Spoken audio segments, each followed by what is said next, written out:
Welcome, everyone. Thank you for joining us today. I am Miranda Mims, the Joseph M. Lambert and Harold Lee Schleifer Director of Rare Books Special Collections and Preservation at the River Campus Libraries. It is a privilege to be here with you to introduce today's talk and speakers.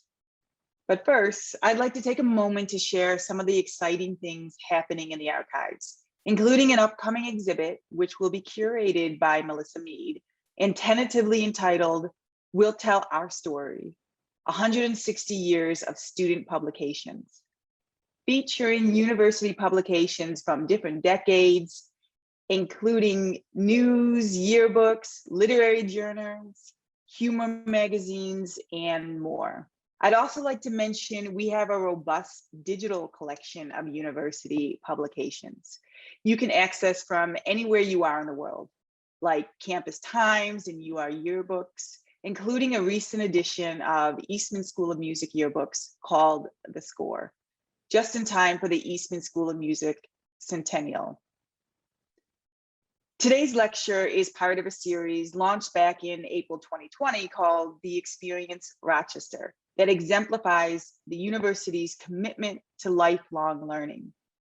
The series features topics and speakers unique to the university. In today's conversation, Melissa Mead and Mark Zaid will explore the objects that tell the university's history. I'd like to introduce our speakers now. Melissa Mead is the John M. and Barbara Kyle University Archivist and Rochester Collections Librarian. She is the proud recipient of 2 Melior Awards and the Messenger Library's Recognition Award. Since 2014, she has answered questions about the university's history in the Rochester Review's Ask the Archivist column.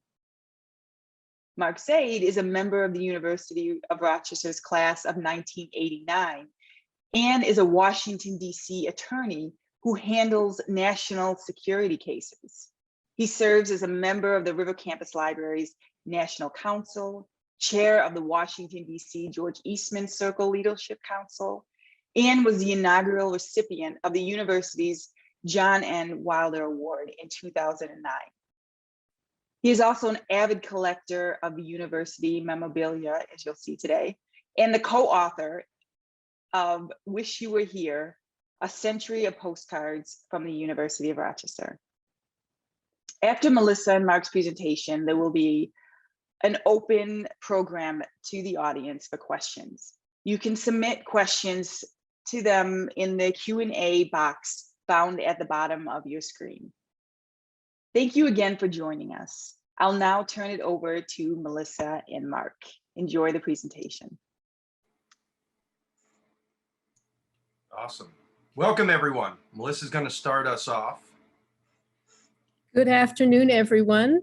Thank you for joining us. It's always a privilege and a pleasure to share materials from the university's archives with the people who really know so much about them, because these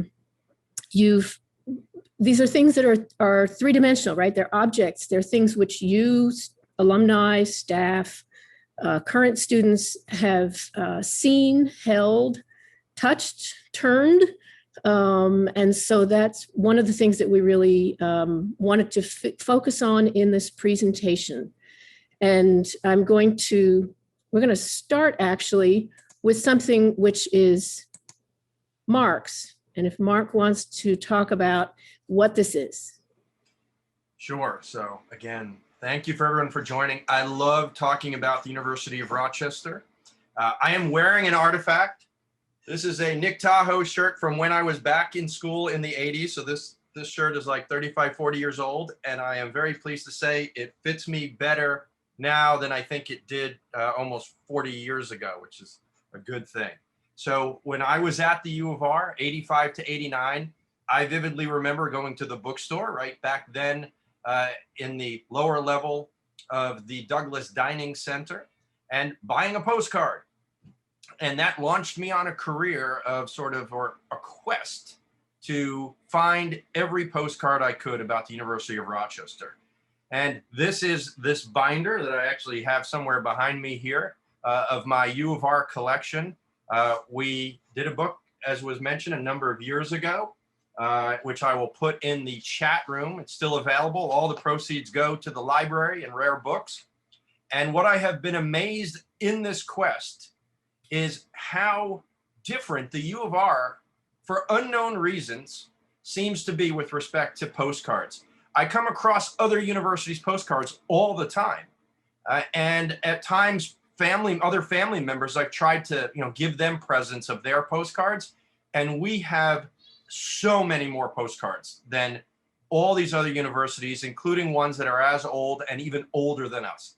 I don't know why. Melissa and I go back and forth all the time about what cards we have in our collections. But that also spurred me to collect all sorts of other items, some of which you'll see in this presentation and others that we'll talk about as well, because obviously there's far more images that we could show than we'll ever have time to talk. But this is one of the cards that's in my collection, probably in the U of R's collection as well.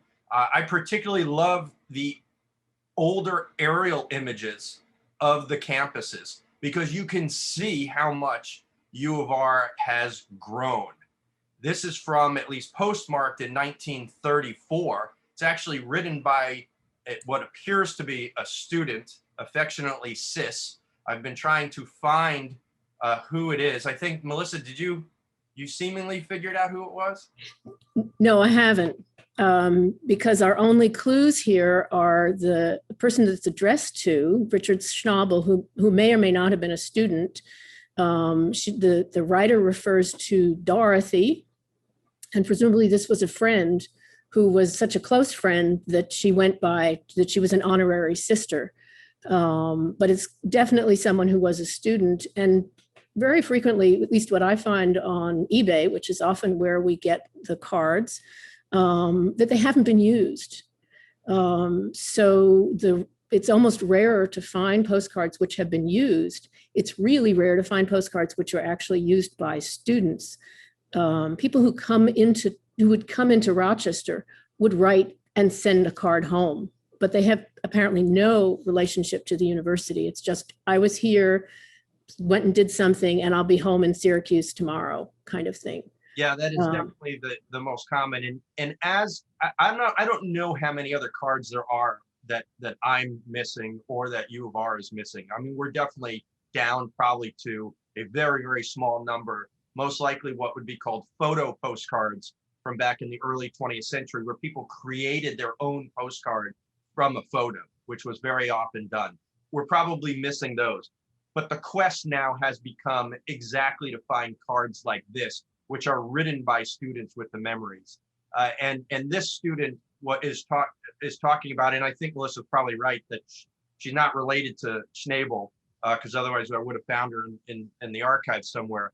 But she's talking about how she tried to find a snap of her campus, which by this time, the men had moved over to the River campus in 1930. So she's still on the Prince Street campus, but she couldn't find a postcard apparently. So she's saying this is where she'd like to spend her spare time, on the River campus. The women didn't move over to what, 1955, I think? Yes.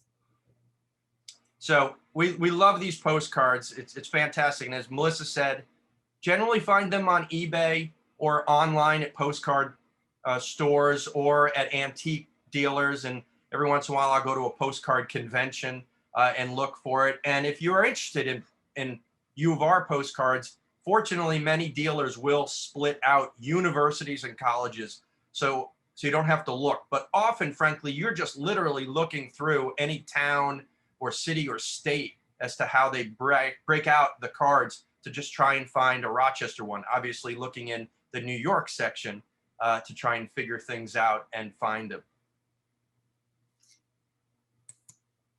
So I'm going to start just about way back at the beginning with our charter, which is certainly something which actually very few of us have ever held. It's been held by all of our university presidents.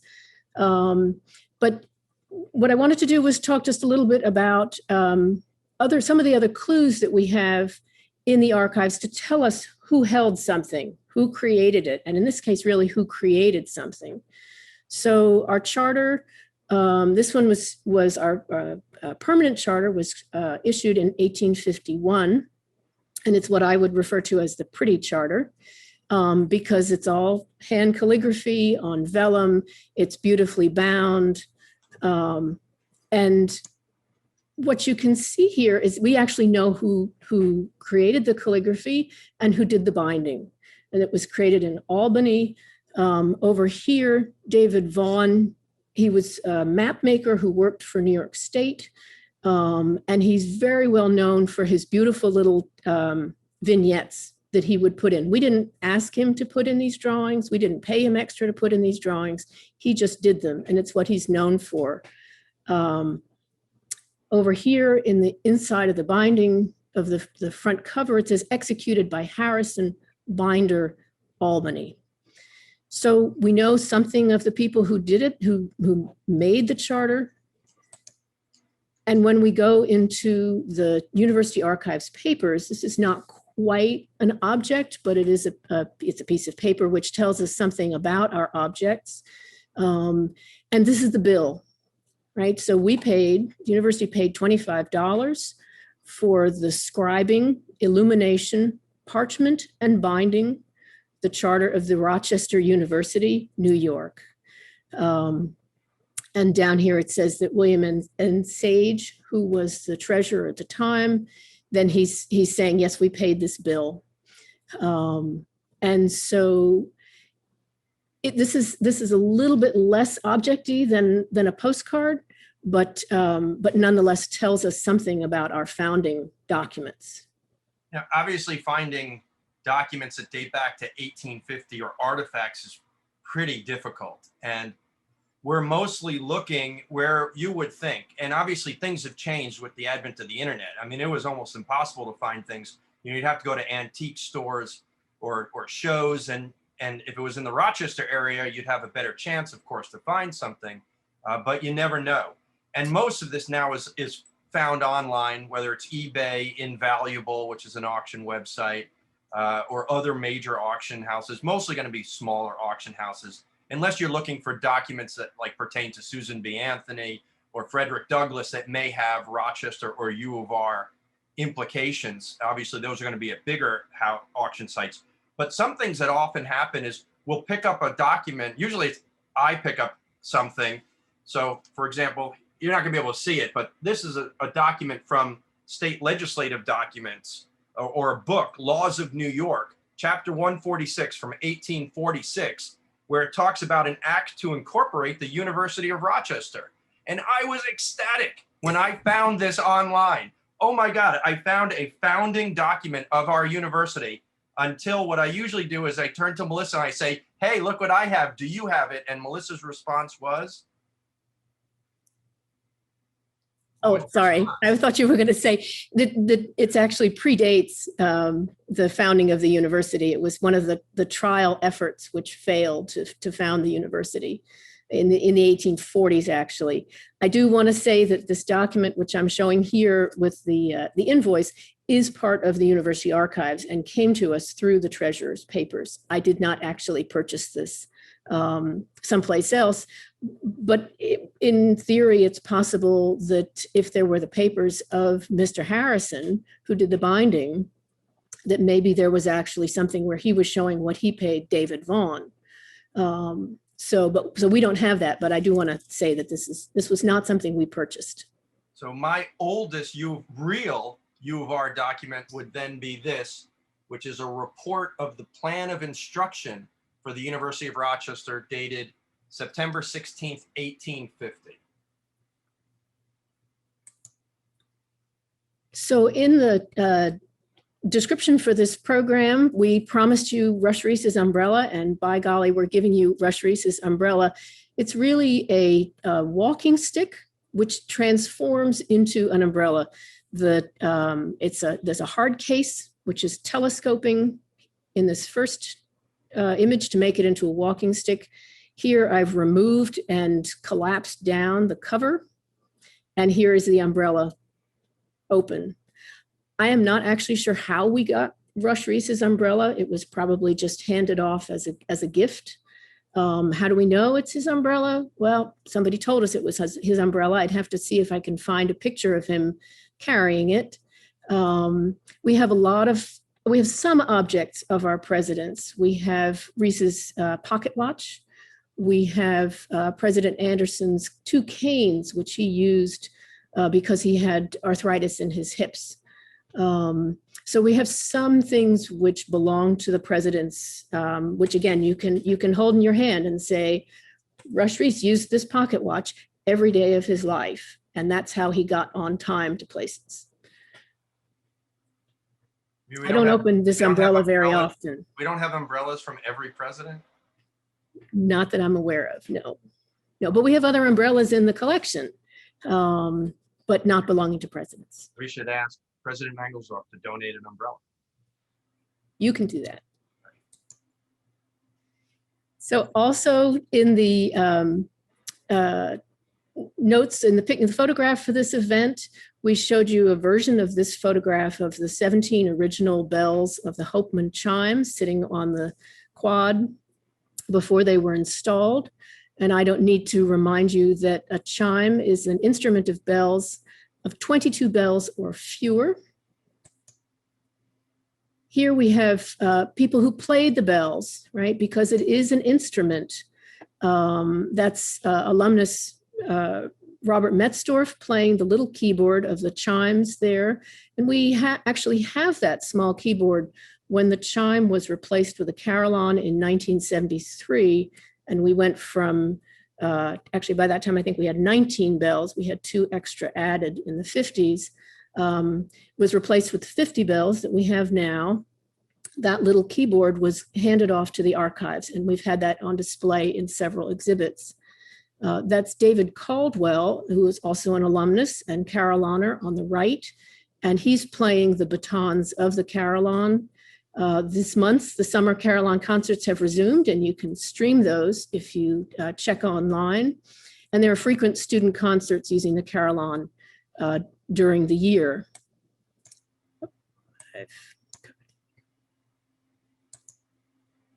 So when the chime was replaced in 1973, the 50 bells were installed. When the carillon was renovated in 2017, they replaced all of the bell clappers. That's what you're seeing on the right. That's quite a small one.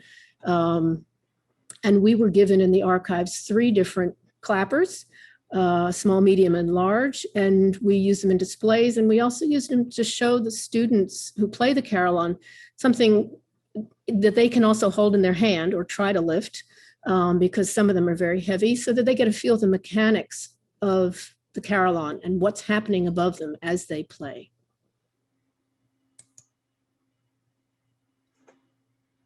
So this Mystic Oracle is a very cool piece. All of you are probably familiar with the campaigns and the funds, the funding campaigns that we do over the years. We had a really successful one of what, like 1.3 billion not too long ago. Well, to build River Campus, there was a campaign in 1924, and it raised $10 million, which back then was a lot of money. And by the way, George Eastman gave 7.5 million of that anonymously. You can imagine the impact that we wouldn't have had otherwise from him. But this Mystic Oracle was a fundraising device. So what you would do, it's sort of, if anyone, the older crowd knows the great Karnak from Johnny Carson, of how he used to put the envelope to his head. So you would turn the circle on that inside. And so, for example, I will turn to, what should I say to Dad every day? And then you close it, and then that would move. And the answer is, Dad, give for me. And there's all sorts of really cool questions about that. You know, will a greater university help Dad? Where will the women's college be? How soon will there be room for me? What will a greater university mean to me? And the answer for that is a better chance for a college education. And I think we can all agree that that's true. I'd like to think always about the Dad give for me, and who would have seen these. And if you ever asked me who I would want to go back in history and have dinner with, one of those people would have been Joe Wilson. because this kind of mystic oracle would have been something that his father and his grandfather would have used. Some of them, they were part of the campaign. They both gave money. And I often think would like to have asked Joe Wilson what made him so devoted to the university. And I think part of it was the fact that he was class of 1931, which meant that he saw the campus being built while he was a student. He knew about the campaign in 1924 as a teenager, and he really watched it being built. So for him, it really had been built for him. And I think that that's one reason why he was so devoted as an adult. And for those of you who are interested in particularly the building of the River Campus, and what's great about so many of these artifacts that we have, the paper artifacts, are the photographs, so that we can document, what things look like back in the time. So I don't think we have this in a slide, so I'll show it. The University of Rochester from 1930. This is actually a very common publication, at least in the sense that if you look on eBay, I think even now it's there. And none of these things are really expensive, to be honest, because it's a small audience of who wants it. But this has all sorts of great photographs of the building of the campus. So if you're interested, the University of Rochester, it's blue, just look on eBay now. These two bus passes, it's the Rochester City Trolley and bus lines. These are in Mark's collection. They're actually 2 out of 6 that he showed me. And they're also passes. So this is us advertising, right? These were issued, the range that Mark has is between 1935 and 1940. And so this is advertising the university, which I think was kind of a new thing at the time. And so he has them also for a Memorial Art Gallery, for the Eastman Philharmonic, for at least 2 football games. And they're really beautiful. I suspect actually that that picture of Brush Reese Library might actually be a Ralph Avery drawing. I'm not sure. We have other original work that he did of the university. And he was a woodcut illustrator. So I just love these.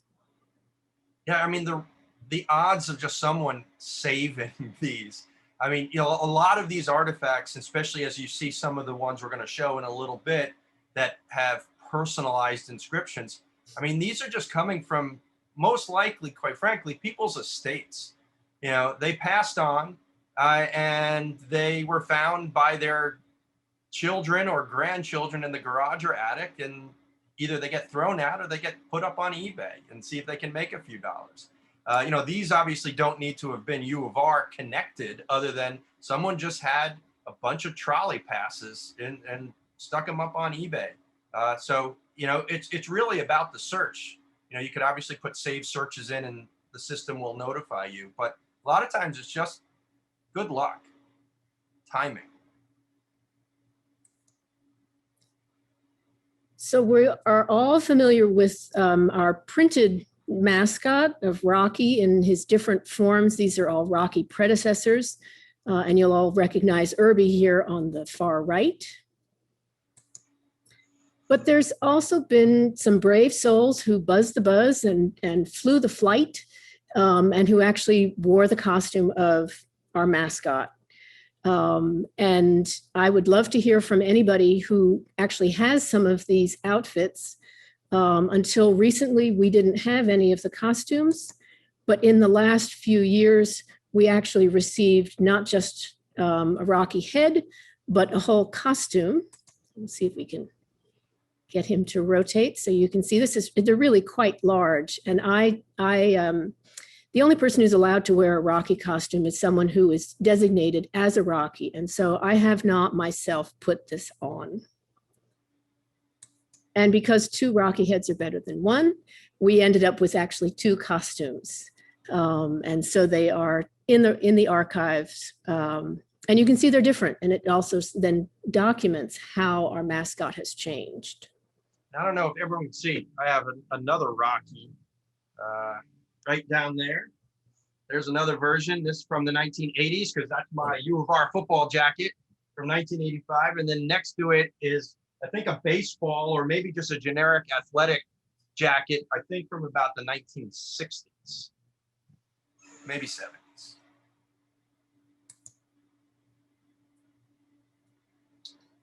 So don't find these very often, but right here, just your regular baseball. Found this on an auction site of a small auction house in upstate New York that was online. That, you know, again, very clearly someone cleaned out their garage, I imagine. And Dick Palermo, who there's a photo of, I think Melissa said, what, class of 59?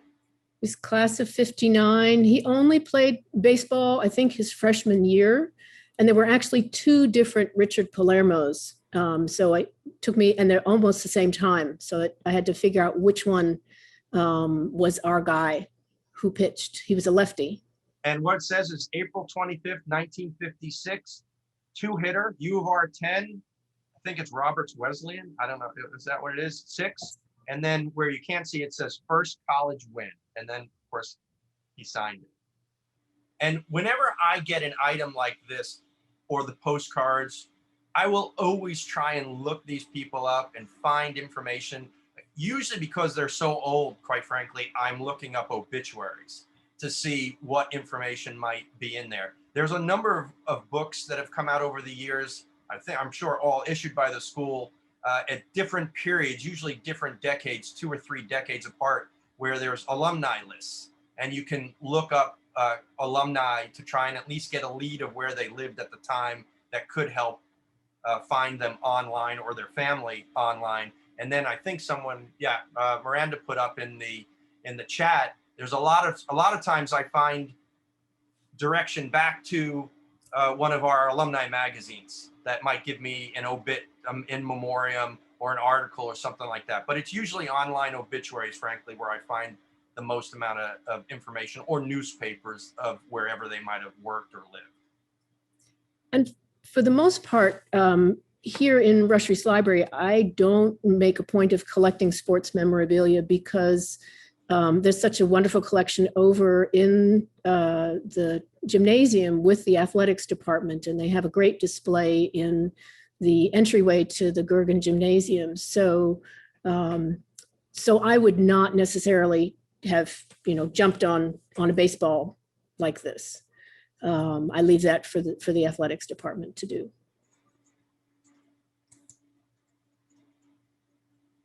So there are tons of, and you can, you go to the bookstore now at Barnes & Noble in College Town, and there's lots of U of R jewelry and such. And, this is private companies making these things.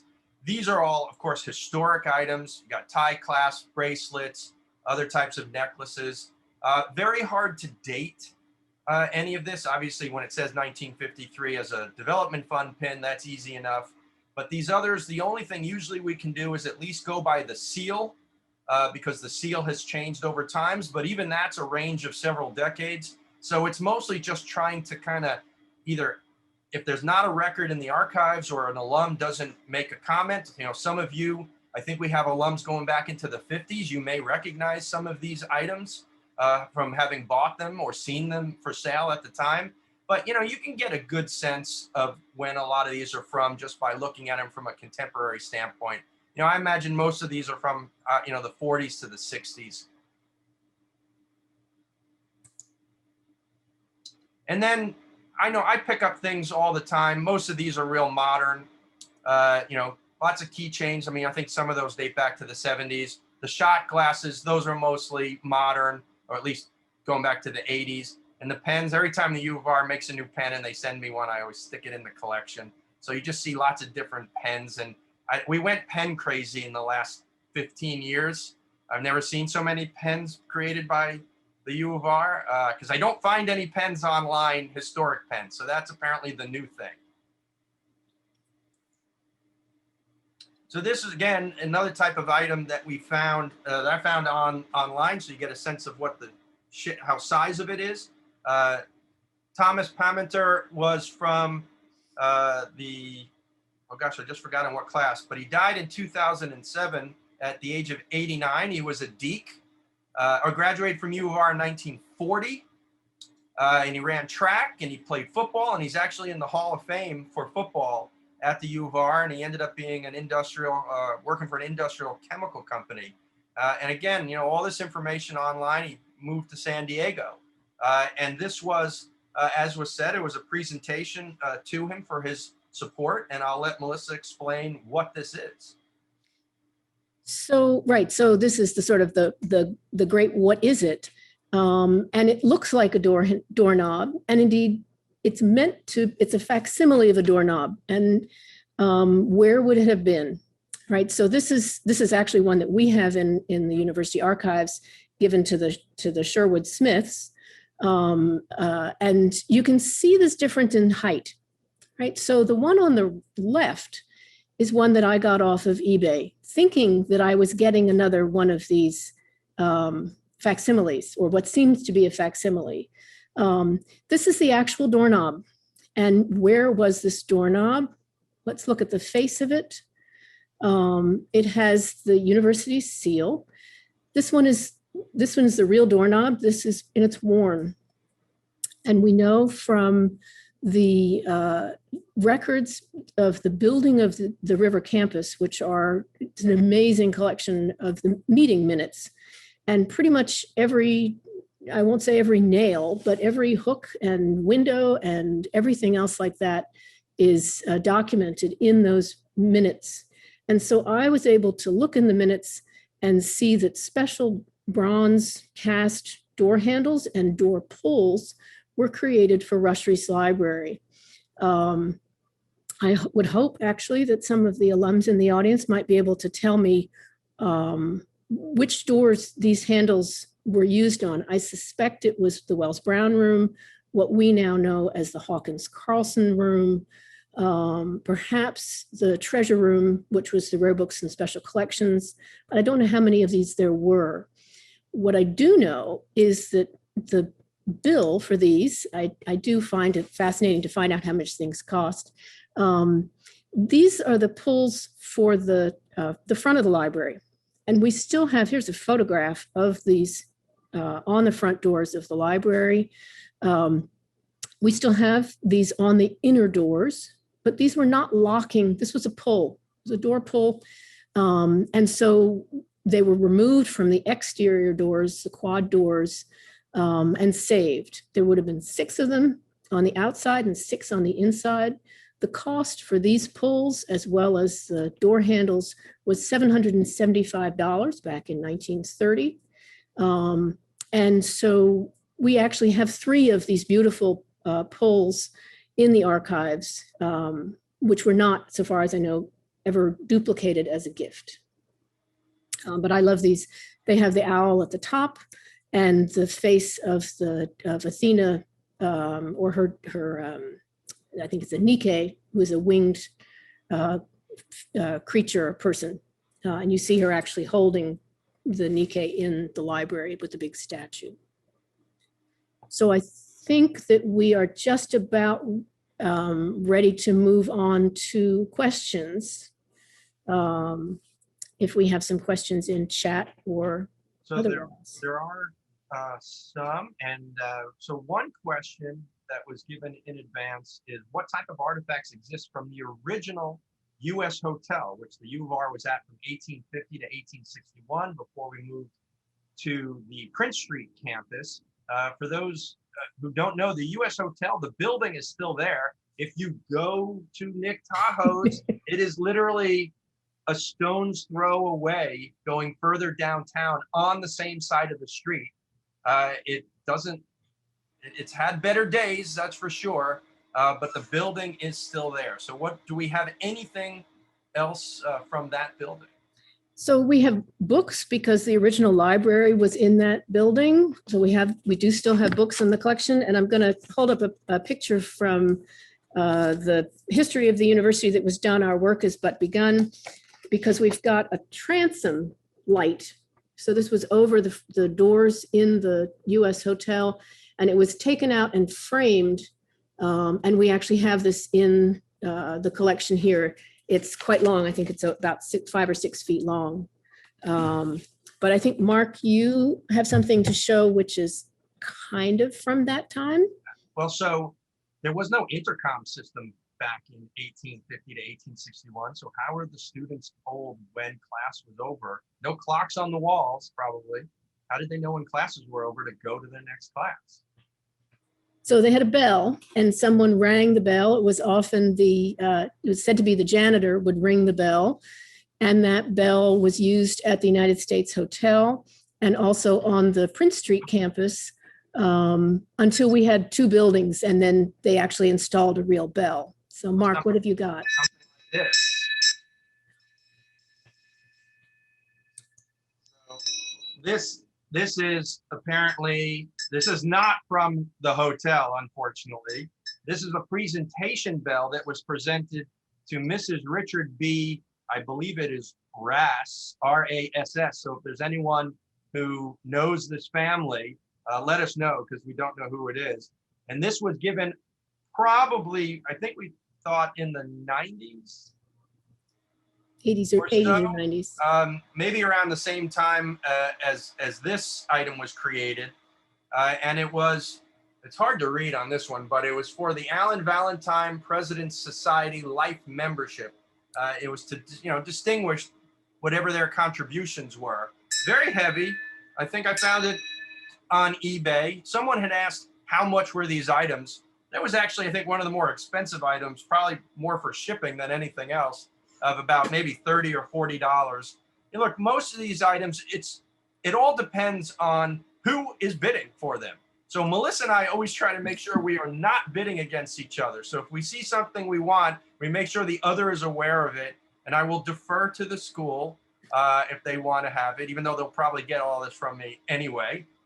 But there have been other students or alums I have met over the years who I know are collectors, and we'll always try and coordinate if we can.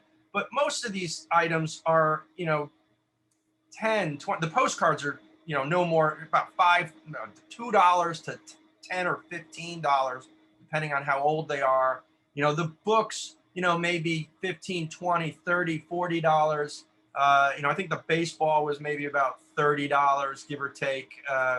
Probably the commission to the auction house was more than anything else. And it varies. Some of the plates that we can talk about, I think we do have some slides we can show of one of the plates. Some of the plates will be up to $50 for sure. I have seen, or more. I think the most expensive I almost paid, was I found an amazing artifact that clearly came out of someone's garage or estate, and it was the book from the Theta Delta Chi fraternity, which is actually my Sigma Phi Epsilon fraternity for the modern people. We created in '86. Is now in the Theta Delta Chi house. That's the fraternity house closest to the river and the bridge. That a book that one of the students kept from about 1927 to 1931 of all of their information. Which brother owed what amount of money, what the addresses were of everybody, who was being disciplined for certain things. And when I saw that is clearly a one of a kind. In fact, somebody had mentioned about, in one of the question boxes, about drawings of the construction of the campus, the buildings and stuff, in this binder, because they were moving from their fraternity house somewhere near the Prince Street campus to an actual fraternity house on campus at the River campus. The plans for the building were in the book. There was a note given to the brothers of this is what it's going to look like, what our new home will be. And there are a lot of books that you can find online from the 30s, including yearbooks that have really great photos of everything in it that you can see about construction plans. Sometimes you luck out too, because like this one actually had the letter that came with it that said what this was all about by Hugh Smith, the director of publications. But the Theta Delta Chi book, I put a bid down for $500, and I got it, I think, for $32, because clearly nobody else was bidding against me. Other artifacts, sometimes, this might be a strange one, but I saved the George Eastman Circle cookie that somebody gave me about 5 years ago. I'm not going to eat it. But hey, it's preserved in the collection. Actually, a piece just kind of broke off, so maybe now I have to get rid of it. The plates, Melissa, how many plates do you guys have? Do you need any more? So we have this wonderful Eastman plate that I showed. We also have Wedgwood plates of the campus that were created for the centennial of the university in 1950. And we have enough plates. There are times when having duplicates is a good thing. They often sometimes, like the postcards, if there's people have written different things on the back, I think that that's an interesting thing to have multiples of. But for Wedgwood plates, for example, we have a full set and more. But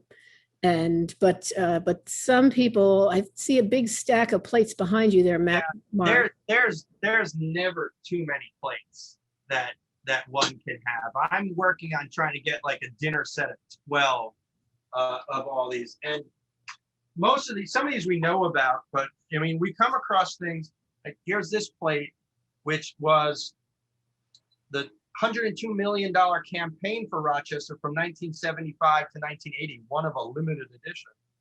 Then sometimes there are other items that have U of R photos in it, but pertain to the city. So here's a plate about the city, but it has Anderson Hall up top, which is a building that is still on the Prince Street campus. Then I think you showed, right, you showed this one, I'm not sure, but there are different versions of it. There are different colors. And the most common ones that are here, which you can always find on eBay, is a set of 4 Wedgwood plates. And I think they're what, from like 1949? For 1950, they were for the centennial. And you've got one of the library, and they're beautiful plates. One of Cutler Hall. And usually I won't pay more than $25 for one because I have so many. Here's the statue of Anderson in front of Anderson Hall. That statue, of course, is now on the River campus over in front of Residential Quad. Residential Quad. And then finally, Sibley, which is a building that was torn down, what, in 1968, I think. So that was on the Prince Street campus. That building is gone, unfortunately. And what's interesting, of course, the women at this time were still over at the Prince Street campus, which is where the Memorial Art Gallery is, for not everyone who recognizes what the Prince Street campus is. The 3 out of those 4 plates really showed things which were on what would be called the old campus, despite the fact that the men had been over at the River campus since 1930. So it's actually interesting that they felt there was better graphics, better imagery from the old campus than from the new. And of course, they're celebrating their centennial, so our centennial, so they may have really wanted to harken back in some ways. And the photo of the plate for Sibley does not show, but from an artifact standpoint, there is remnants of Sibley on the River campus. And it is those statues that are by Melior Hall, or whatever Melior building is called, I forget, behind the library, or if you're looking at the library to the right. If you've ever seen those bushes where those statues that basically their faces are gone now because of so many years of rain, those were displayed in the windows at the higher levels of Sibley. So if you look at old photographs of Sibley, especially in books, you'll see those statues, and those were preserved and brought to the River campus. I think, in fact, there's a sign. I want to say there was a class of the 60s, I think. Maybe a class of you're putting me on the spot, but I was going to say it's 55. It could be. I think who brought them over. There's a plaque. The muses, right? So Jason, I can see something in the chat. They are muses. No, they are muses. No, they're not muses. Stop confusing me, Jason. They are not. They represent different areas of knowledge. So there's geography. Thank you, Jason, with your LOL. There's geography, there's commerce. Now, commerce is the one which came most recently, and she is placed near Schlegel Hall, down at the Simon School. and she is actually the best preserved of those. The other physical things which came over from the Prince Street campus and Sibley Hall are the sphinxes, which are between Lattimore and Morey on the side which faces the residential quad. Now, Melissa, how does the U of R decide? We touched upon this a tiny bit when I joked with you about the umbrellas of other presidents, but do you go to each of the presidents, the contemporary ones we have for the last, I think I started with O'Brien. So what have I seen? I think 4 in my time around the U of R. Do you make it a point to have items from everybody? I have to say that hadn't really occurred to me. What we did do in last October, I'm sorry, I've lost a year. In October of 2019, at President Mangelsdorf's inauguration, when I did an exhibit about past presidents to coincide with that, and found that we had a program from the inauguration of President Seligman, which had been signed by all the presidents who attended that inauguration. And so I made a point at the inauguration in October 2019 to have all the presidents who were attending sign several programs. And I was very pleased to have that because there were, in fact, everyone who could be there was there. And one question is, what items are we looking to collect? What are we on the hunt for? And I know for me, it's basically the older I can get of an item, the more interesting it is to me. Finding things from the 19th century, certainly the about 1850, or even before our creation, whatever led to our creation, up to 1900. That's always going to be difficult. After 1900, it becomes easier. You find them. At some point in time, you got to decide, do you want another football program from 1949? Does it really make a difference? Although I did get one between U of R and Harvard.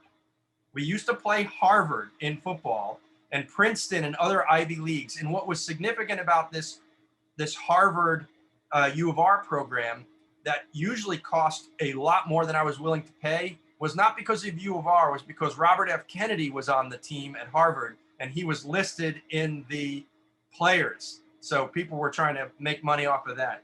But, we'll find, here's a pass to the football game in 1917.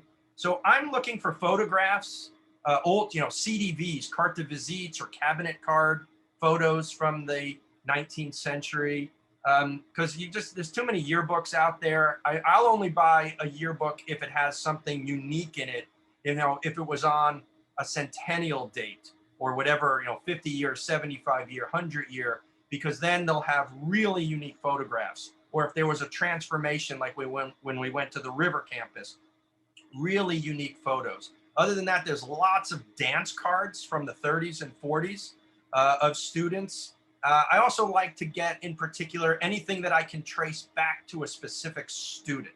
To me, that's really valuable to really bring to life. Like, I don't know who held this football pass, but I have the application of a student from 1934, and now I can trace her entire life and find out, what became of her. Where's her family? I mean, to me, anyone who's a fan of the Dead Zone, Stephen King's Dead Zone, knows what it means to have an actual artifact, right? You touch the baseball, I can see Dick Palermo pitching this. Doesn't work for me. It worked in the Dead Zone, but doesn't work for me. But I love that. What about the school? What are you guys really looking for? I think that it is when you can make a connection with a story and who held it, what did they do, what did they go on to do, how was the university important to them, how were they important to the university, learning, sort of seeing more things where you can make that kind of connection. We got a wonderful set of, not quite a scrapbook, but materials from someone who attended in 1913. And having that, seeing how that really shows her life at the university and what was going on. That's the thing that we really would like. There's also some chairs that I've seen from about 1889 or so in an office, a photograph of these chairs. And it's like, if only I could have one of those chairs, that'd be great. Because it says U of R in the woodwork in the back. I think it's called a splat, the piece of wood in the back. I've never seen one of those. That would be should be cool to find. I mean, you can go buy a chair now, at least if you go to the bookstore, but it's not the same. Not the same. Let's see. One other question. Do we have actually one interesting question that they're all interesting, but is there anything that relates to international students who have come to the U? Actually, you had an exhibit, I think, not long ago in the library about the relationship with the U of R and international students. Maybe talk a tiny bit about that. We did. I would have to think. I'd have to think a little bit more about what artifacts we have of international students. We have materials which, one of our first early international students was a student named Theodore Tanbaya, who was from what was then called Rangoon in Burma. And we have books that he published in the Karen language after he went back to his home country. And so we have things like that. We have books that he actually published. But we actually, I think, don't necessarily have a scrapbook, let's say, of an international student and of their time here. So that's a very good question. Yeah, there's some great questions. I'm sorry we haven't been able to get to all of them. Anybody can contact myself or Melissa, and we'll be happy to answer. There is a plot in the in Mount Hope Cemetery for the U of R. President Anderson is there. President Rush Reed is there. There's some alums, really old alums, and also professors. Actually, one of my favorite and closest professor, Jesse Moore, was my history professor, is buried there. And there's all sorts of requirements to get into the plot, which I will defer to the university. The final question, as we kind of wrap this up, and then we'll have a couple of final comments, is have noted alumni donated their papers to the U of R? Now, I know I'm giving my stuff to the U of R. How about other notable alumni? Yes, they certainly have. It's not necessarily materials that end up being in the university archives, but we have the papers of to date, our only U.S. Senator, who was Kenneth Keating, and we have his papers primarily from his time when he was in the House and the Senate, and then he was an ambassador. So he's probably one of the biggest names, but we do have papers of other notable alums. Now I'm going to blank, so I will not. I'll stick with Ken Keating, and then not miss anyone that I should be remembering off the top of my head. And Melissa, there were some people who were really kindly offering to donate cool artifacts that the school might want. So they were asking for how to contact you. I will tell you, if the school doesn't want them, I will take them. So I think we'll eventually go back to the school anyway. I know that someone is saving the chat, and so I will be in touch with you, and you'll know how to get to. Everyone knows pretty much how to find me, I think. And thank you in advance. Comments from you. What would you like to say? Anything else? So I think this hour has gone by as quickly as everyone said it would. And I want to thank everyone. I have not been watching the chat, but I can tell that it was really a rip-roaring group of people who have been adding their 2 cents, and I look forward to reading the chat. The University Archives is here for the students and the alums and the faculty and the staff, and people use it all the time. And I really just want to say that that just as these objects show, these are things that you who are here attending have seen or handled or walked through the hallways. We often think about, if you hold a letter that's been written by Susan B. Anthony or Frederick Douglass, there is that amazing thrill for that. But for the university archives, for students now to be able to see these things and to be able to think about, oh yeah, who is there? There've been now almost 90 years of people walking on this campus and holding door handles and going through doors and looking at the books and walking the hallways. And I think that always resonates with me. And so I hope that this will help make it resonate for more people. That's what the archives is here for. Yeah, like I said when I started, I love this. I love history, but I particularly love U of R history. Some folks who are interested in other information, where can they get? I'm going to very quickly, as we start to close, give you some other thoughts. So probably the most comprehensive way to find out history of University of Rochester is Arthur May's book, A History of U of R from 1850 to 1962. I think this is usually still in the bookstore, having been reprinted, as I recall, but you can get it. I mean, I remember I bought this in the bookstore, years and years and years ago. And the unabridged version is online because it was really intended to be a 2-volume work. That the book that Mark has is greatly abridged. Then there's a book called Rochester, The Making of a University by Rosenbarger from, I think, 1927 that you can find out information. There's a great book. And I do collect books written by U of R professors, although I usually just do the old ones because otherwise I'd be overwhelmed, like really old ones, century ago. There's a book on Rush Rhees after he passed away. And then Melissa held up the most recent book, Our Work Is But Begun. This just came out a few years ago and has lots of great information. This I know you can get in the bookstore. And I work on a lot of projects to try and find these things for the school. And I also, as I did put in the chat, a link to Amazon to the postcard book, which Melissa did a ton of work on. We hope to do more books like that on artifacts and more postcards. And then if you are a Nick Tahou's fan like me, in the chat is our fundraiser. We've been trying to help save Nick Tahou's from going under because of the pandemic. But I really appreciate that everyone came today and donated, devoted their time. And I hope that we can do something like this again, because we got tons more artifacts that we can talk about. And I think with that, we're turning it over back to Miranda. Thank you, Mark and Melissa, for a really fun and engaging session. I definitely want to underscore Melissa's final comments. If you're interested in learning more about these objects or any other university materials, you are more than welcome. We are here for you. Please contact us at any time. The history is rich and always here to be explored. So please, please, please engage with us. Thank you all for joining us today.